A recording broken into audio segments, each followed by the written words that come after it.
Ben, good morning. Is the running game something that you feel can be corrected somewhat quickly, and how? And Mike has talked several times, mentioned how it, different things are disrupting the flow of the offense. Is that one of the things? Well, good morning, Jerry. Hopefully we can get it fixed. Obviously if I had the answers, or if we had the answers, we would have, had it fixed by now. But, we believe in our guys, believe in the guys up front and the backs. And sometimes it's on me if it's an RPO and I throw it instead of hand it off, and maybe I should have handed it off, things like that. So we all need to get better, but it's more than just the run game. We need to get better as a group. And like you said, that fluidity comes to staying on the field and converting third downs, and that's on me. Joe Rudder. Yeah, Ben, when you get to this point in the season and it gets cold and you're throwing a lot of passes, aside from rest, do you do anything to take care of your arm and your body this time of year? Put extra layers on. Aside from that? Nope. Dale Lally. Ben, I'm just wondering what it's been like or how this has worked for you the last 2 weeks without Pouncey out, and what getting him back will do for your offense. Yeah, I think JC, first of all, has done a great job. Great communication. We did have one kind of CQ snap last game. Luckily, we didn't lose the ball, but it's Pouncey is Pouncey. I mean, we've been together for a long time. He is a comfort blanket. He is, in my opinion, the best in the business. He is a Hall of Fame center. So anytime you've got that guy up there, not just physically in terms of what he can do and brings to the game, but emotionally, mentally, he is that linchpin up front. They always say we go as they go up front, and he's the main guy up there. And so they'll all feel more comfortable with Pouncey's back. I'll feel more comfortable. And, he's our captain for a reason. He's the best in the business, and I hope we can get him back. Brooke Pryor. Yeah, Ben, the situation with the wide receiver drops recently, is there anything, I know that you've spent a lot of time in the offseason and during the season building a relationship with your receivers, working on that extra during practice. Is there anything more that you can do as far as, helping them to correct the drops that they've had? Is there anything that you can do in practice, or is it just something that it's a mental thing for them to get over? Well, each guy individually maybe is a little different, but I think that I just need to give them more catchable balls, put them in position to catch balls when they're not going to get hit. So I'm not going to worry too much about pulling them aside and having heart to heart, like you need to catch a ball. I need to give them balls that are more catchable, and I need to be my best so that they can be at their best, because when they're at their best, we're pretty good. Jim Colony. Oops. Yeah, there we go. Hey, Ben, what's your practice plan for this week, and what's the right amount of practice for you to get week by week? Not really sure. I mean, today I'm going to probably take the day off. You have to ask Coach. Tomorrow I'm going to plan on treating it like a normal kind of Thursday, even though it is a little shorter week. I'm going to plan on getting out there and get some reps, and we'll just kind of see as the week unfolds. Mike Pizzuta. Hey, Ben, you said after the game the other night you didn't like your throw to McFarland on the 4th and 1. What specifically didn't you like about it? Because it looked like a pretty good back shoulder from where I was viewing it, and you had a matchup you would seemingly want on Bostic. What didn't you like about that play? Well, thanks, Mike. I appreciate you saying that about the throw. You said it there. It was, the safety was kind of cheating over his way a little bit, and so I threw it to the outside probably a little more than I should have with a running back. I've got faith and belief in everybody that they all can make every catch, but that throw probably was more suited for a receiver to make.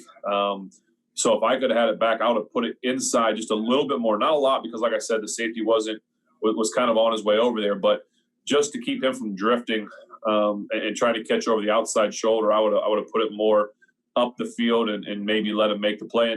And looking back on it again, maybe even just not throwing him up the field. He had Bostic beat a little bit, maybe make him slow down and make the catch. So I shouldn't put a rookie running back in a position to make, a wide receiver type catch, in my opinion.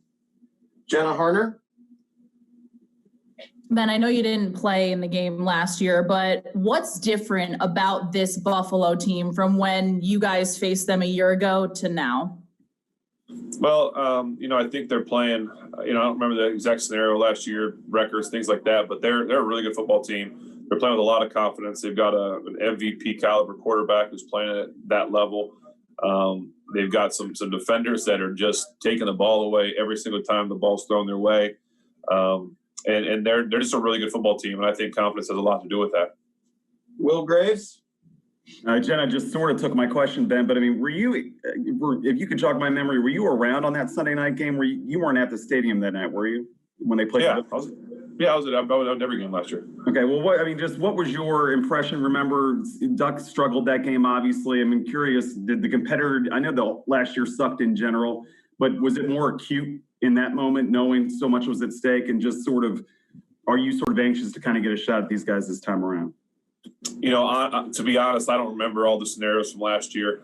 Forgive me for not being super, wired into what had happened and what week that was and all that stuff right now, because, obviously we're moving forward to this week. But, I know Coach always says 5-star matchups and this, that, and the other, but this is a very, very good football team. We're going to their place. Looks like crappy weather, night game, cold, all the perfect elements that come to playing playoff caliber football teams and playoff caliber situations at time of the year. So this is a great test and challenge for us. Mark Caboli? Hey, Ben, the jet sweep and the motion stuff was pretty prevalent early in the season, not so much since then. Why has it gone away over the past couple of weeks, and would you like to see that back? I'm not really sure. I think, for my part in the no huddle, it's not as easy to get it called, and some of the stuff we're doing. But, that's probably a better question for Randy. I know you guys will speak to him later in the week. And in terms of if it's going to come back, I'm sure it will. It's a part of our offense. We don't ever throw anything away. So it's just a matter of time, I guess. Noah Strackbeam? Hey, Ben, what type of growth have you seen from Derek Watt and just understanding the offense and kind of like figuring out the different positions that he could fit into with you guys?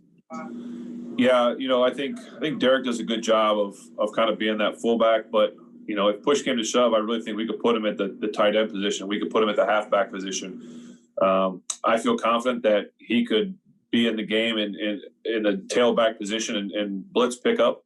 I feel like we could get him out in routes if we had to. So he's kind of that Swiss Army knife that can do a little bit of everything and do it all pretty well. So he's become a great asset to this team, both in special teams and on offense. All right, we've got time for two more. Mike DeFabo?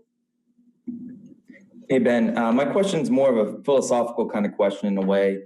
Sometimes people will talk about a good loss, meaning maybe a loss that refocuses the team or forces them to look at things with a more critical eye. I'm curious if you subscribe to that line of thinking, and if so, are there any losses that come to mind throughout your career that you felt like in the long run ultimately helped the Pittsburgh Steelers? Sure, I guess certain teams, certain players can utilize that loss and motivate it, get them back on track, things like that. I also subscribe to the notion that great teams don't need it. So I don't think that I'd like to consider us a great team. We'll just have to see how we react / bounce back to this last week. And Chris Adamski. Ben, as an NFL quarterback, is it like a pitcher where if you throw 50 passes, you feel it the next morning more than when you throw 20 or 25 or 30? And is there an attrition of when you throw 200 passes over 4 games rather than 120 passes? Does that kind of add up the mileage over a course of a year for you?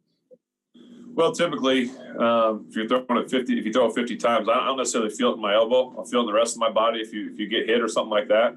The guys done a great job up front protecting me. And in terms of what does 200 throws over 4 games do compared to 120, that's going to probably be something that, as we keep working towards the end, is my arm feel fatigued? Can I still get the ball down the field? What's it going to feel like in the off season? Things like that. So I can't answer that question because I just don't know yet. But, that's why we take days and I rest and we do everything we can to get ready to go.